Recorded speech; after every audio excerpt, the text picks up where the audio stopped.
The senator has the floor. Thank you, Madam President. I appreciate the senator from Western Fairfax's point there, what things we can talk about on the demand side. Oh, sorry, Western Prince William.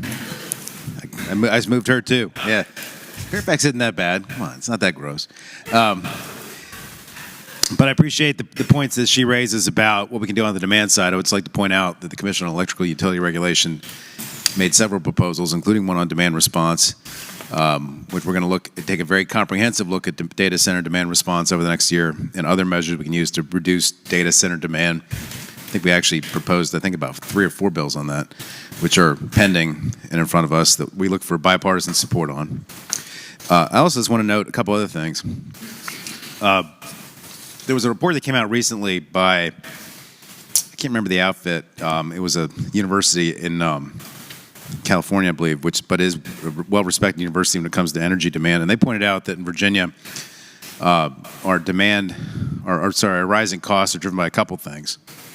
One is inflation that we've seen over the last couple of years. And, the way we do rates, it takes a little bit of time for the cost to catch up with rates because of the way the rate process works. It said the second reason that rates were up was because of the war in Ukraine and the strains that's putting on the natural gas supply, and it's running up the price of gas.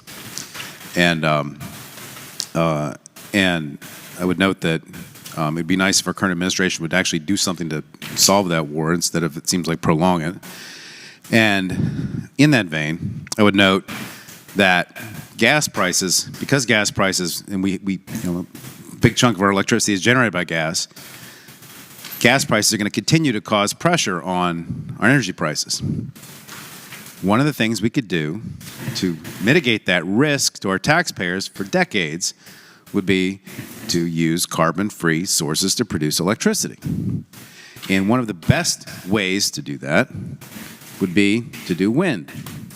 And one of the things that report I just mentioned said was one of the reasons that the VCEA had caused some increase in prices temporarily, the report said temporarily, was because we were funding the cost of the wind project offshore in Virginia Beach, and that we hadn't been able to turn it on yet. And guess what? There's a guy in a house across the river from me who has something about wind who tried to shut down our wind project. Our $11 billion wind project, which is actually a huge priority at Hampton Roads, which we're trying to turn into a wind hub to generate lots of jobs. But I just want to note that as soon as we turn that project on, it is going to save us 200 Virginians and businesses, $278 million a year in fuel costs per year. So that's $2 billion, $2.7 billion at least a decade, especially if gas prices keep going up. And it'll also generate $57 million a year in renewable energy certificates that we can sell. So $3 billion a decade Virginians could sell if the man across the river would just let us finish our little wind project. And you know what? Generate some electricity to deal with the demand that is causing this concern. And the other thing I'd point out is in the Commission on Electrical Utility Regulation in May, we heard a presentation about a bill that came out of Congress that I haven't heard anybody talk about a whole lot favorably yet. We like to call it H.R. 1. Other people like to describe it as big and beautiful. The presentation we heard was that the policies in the bill are going to result in a reduction in solar construction of 125 gigawatts nationally. It's going to result in a reduction in energy infrastructure investment of $220 billion nationwide because of the cuts in tax credits to renewable energy programs.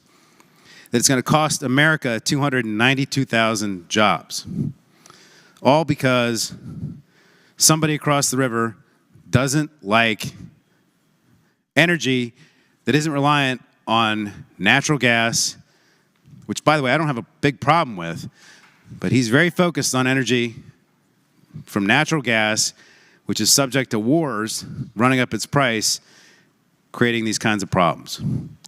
And so, like the senator from Western Prince William, I look forward to all the bipartisan support we're going to get to reduce the energy costs of Virginians when we construct a lot of solar and wind and storage and invest and build it here in the Commonwealth of Virginia, where we can generate energy in Virginia, generate jobs in Virginia, and keep our money here in Virginia instead of sending it to other states and abroad. Look forward to all that bipartisan support. Thank you, Madam President.